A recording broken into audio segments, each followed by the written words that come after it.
Assalamualaikum warahmatullahi wabarakatuh. Kembali lagi bersama saya Mr. Fari di channel Warga Dusun Kampung Inggris, Jakarta, Tanjung Barat. Nah, di video grammar kali ini kita akan belajar tentang materi 28. Ya, apa itu? Materi 28 tentang interrogative, tentang pertanyaan. Nah, kita akan memberikan penjelasan tentang, kita akan belajar tentang 3 jenis pertanyaan dalam bahasa Inggris. Jadi, generally semua pertanyaan yang ada di dalam bahasa Inggris, ya mungkin juga di bahasa Indonesia ya, itu hanya terdiri dari 3 jenis pertanyaan. Oke, yang pertama adalah yes no question. Kemudian yang kedua adalah info question. Yang ketiga adalah asking subject, gitu ya. Nah, apa itu yes no question? Apa perbedaan dari ketiganya? Baik, ada pertanyaan seperti ini. Apakah kamu sudah makan? Enak nggak kalau kita jawab hanya dengan ya atau tidak? Nah, itu masih enak. Itu namanya yes no question. Apakah kita, contoh jadi ya, misalnya gini nih. Apakah kita sudah makan? Ya, masih enak. Tapi kalau pertanyaannya, di mana kamu tinggal?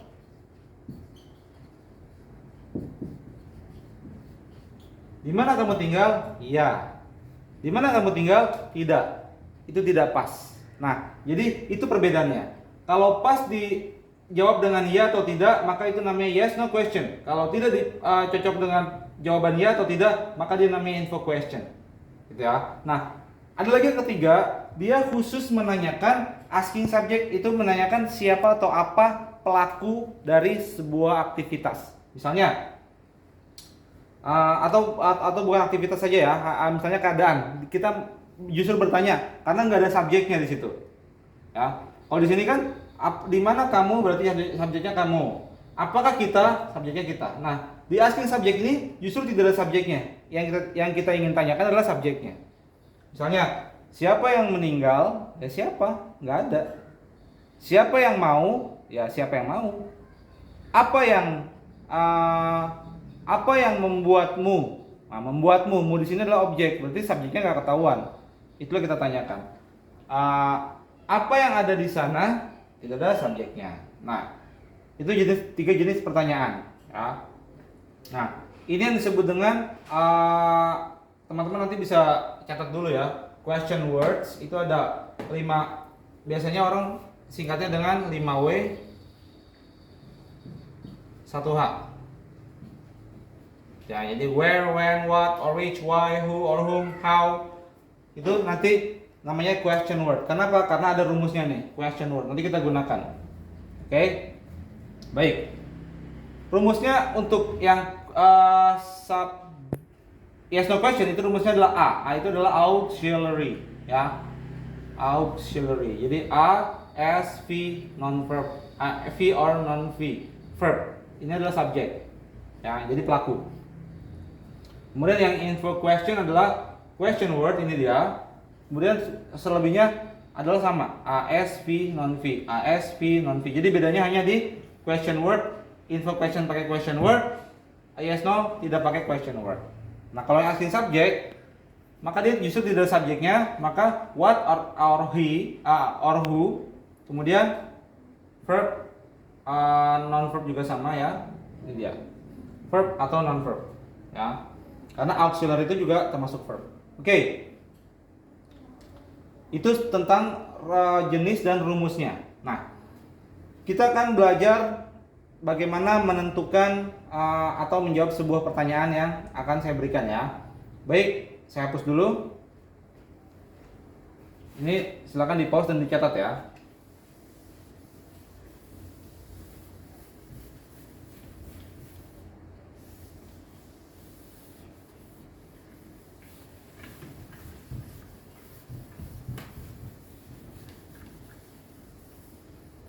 Nah, teman-teman bisa dilihat di sini ya kamera, silakan. Bisa di pause dulu, boleh pindah. Baik, di sini kita akan coba masukkan bukan masukkan, tapi kita ingin mencoba menerjemahkan bagaimana cara menerjemahkan dari bahasa Indonesia ke bahasa Inggris, pertanyaan dari bahasa Indonesia ke bahasa Inggris. Oke, di sini ada soal ya. Saya coba ambil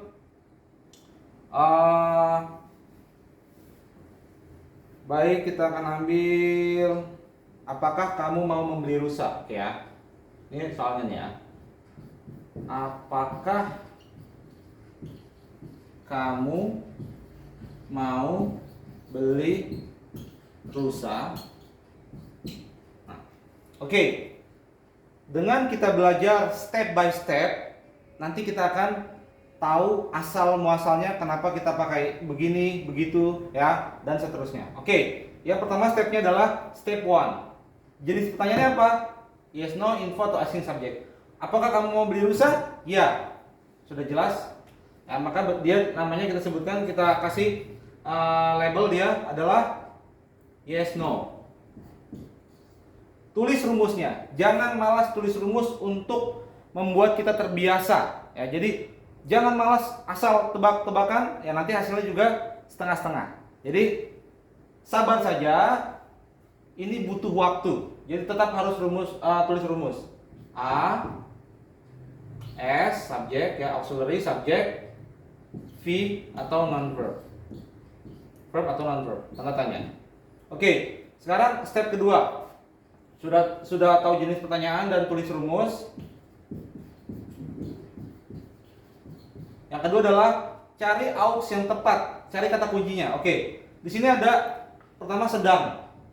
Sedang ada di pasif, ya, seperti dimakan, dipukul, dibelikan, dipenjara, dicek, seperti itu ya. Ada juga sudah atau telah, sama ya. Sudah atau telah. Nah, yang ketiga adalah modal. Modal ini ada yang akan, bisa, boleh, ya. Itu kan teman-teman sudah belajar modal sebelumnya ya. Jadi cari dulu kata kuncinya. Sedang, ada sedang atau tidak. Kalau kamu mau beli rusa, tidak ada. Sedang tidak ada. Kemudian telah, sudah juga tidak ada, ya. Akan, bisa, atau kata-kata modal seperti harus, mungkin, tidak ada juga. Nah, maka yang tersisa hanyalah nominal, simple nominal, ya. Simple atau verbal simple. Ini dia kiranya nih. Oke, kita akan coba cek. Dia nominal itu bukan verb atau ada verbnya. Ternyata dia ada verbnya mau. Maka kita coret yang ini. Maka tersisa dari semuanya adalah ini dia. Maka sudah pastikan verbnya ini adalah keluarganya do. Auxiliary-nya itu adalah do. Does, did. Oke. Anggaplah do dulu ya. Kita masukkan satu persatu. Step ketiga, masukkan satu persatu ke rumus.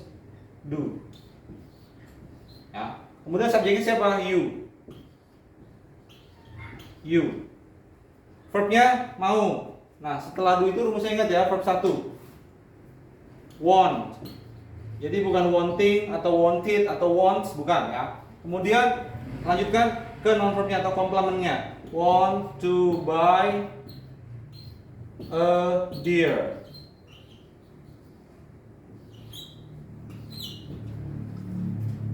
Step terakhir adalah cek kesesuaian subjeknya dan past atau present. Oke, apakah kamu mau beli rusa? Kamu, maka do. Kalau dia, maka does. Ya. He, she, it, maka does. Ya, apapun itu nama does. Atau misalnya does she, tapi karena ini kamu, maka do you. Want to buy a deer. Cek past atau present. Dia tidak ada kata-kata past, maka tetap do. Kalau dia past misalnya kemarin, tadi, minggu lalu, 2 jam yang lalu, maka dia pakainya did. Did you want to buy a deer? Itu kalau kemarin, tadi ya. Kalau tidak ada informasi kalimat lampau, maka do. Jadi bukan apakah kamu mau beli rusa, what do you want atau what you want to buy deer, itu salah total, ngaco ya, tidak mengikuti rumus. Maka yang benar adalah do you want to buy a deer, seperti itu. Oke, contoh lagi yang kedua ya.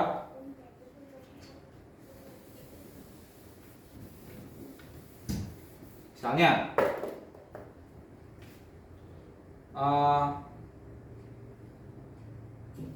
kapan dia berangkat ke sekolah tadi? Oke. Step pertama, kapan dia berangkat ke sekolah tadi? Ya, nggak cocok. Dan dia tidak menanyakan who atau apa. Siapa pelakunya bukan, karena ada subjek ya. Berarti ini salah, maka sudah pasti jenis pertanyaan info question. Maka langsung tulis rumusnya. Dia info question. Rumusnya adalah question word sama ya, auxiliary, subject, verb atau non-verb. Oke, baik. Step kedua adalah pilih aux yang tepat. Kapan dia berangkat ke sekolah tadi? Dia tidak ada kata sedang, bukan pasif juga, tidak ada kata sudah atau telah, tidak ada modal. Ya, maka pilihannya antara ini atau ini. Tadi ya, nominal simple atau verbal simple. Karena dia ada berangkat, dia adalah verb. Lagi-lagi kita menggunakan verb, auxiliary-nya adalah do, keluarganya do. Nah, masukkan satu persatu. Question word-nya kapan? When. Do, subjeknya he atau she ya. Verb-nya adalah berangkat, go. Atau go to the school. Last time. Yang terakhir adalah cek kesesuaian subjek dan present atau past atau present. Karena dia maka dia ini adalah does ya.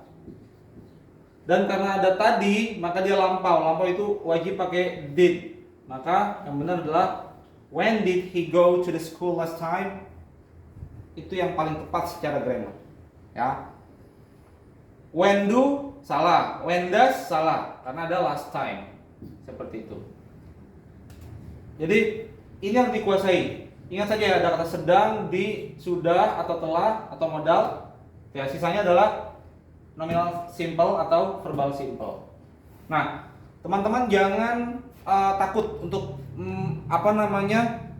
banyak-banyak latihan. Karena saya sendiri juga awalnya itu super rumit. Tapi setelah hafal, seluruh pertanyaan apapun dalam conversation pasti mudah diterjemahkan. Ya, jadi kita tidak bingung, apalagi dalam menjawab sebuah pertanyaan. Misalnya ada pertanyaan di sebuah tes atau ujian ya, itu kan banyak sekali. Atau ditanya orang, kita paham. Ya, kita paham bagaimana cara menjawab dan membuat pertanyaan. Disitulah kita insya Allah sudah dinyatakan bisa bahasa Inggris. Karena pertanyaan adalah gerbang dari sebuah conversation. Karena tanpa pertanyaan sebuah conversation akan cepat stop, pendek gitu ya. Jadi sekali lagi dicatat detail, diikuti step-stepnya, jangan malas karena saya bisa juga karena terbiasa dan mengikuti step-stepnya. Ini rumus dasarnya semuanya. Baik, sekian dari saya Mr. Farid Proibi. Undur diri, sampai jumpa di video-video selanjutnya. Jangan lupa di subscribe. Assalamualaikum warahmatullahi wabarakatuh.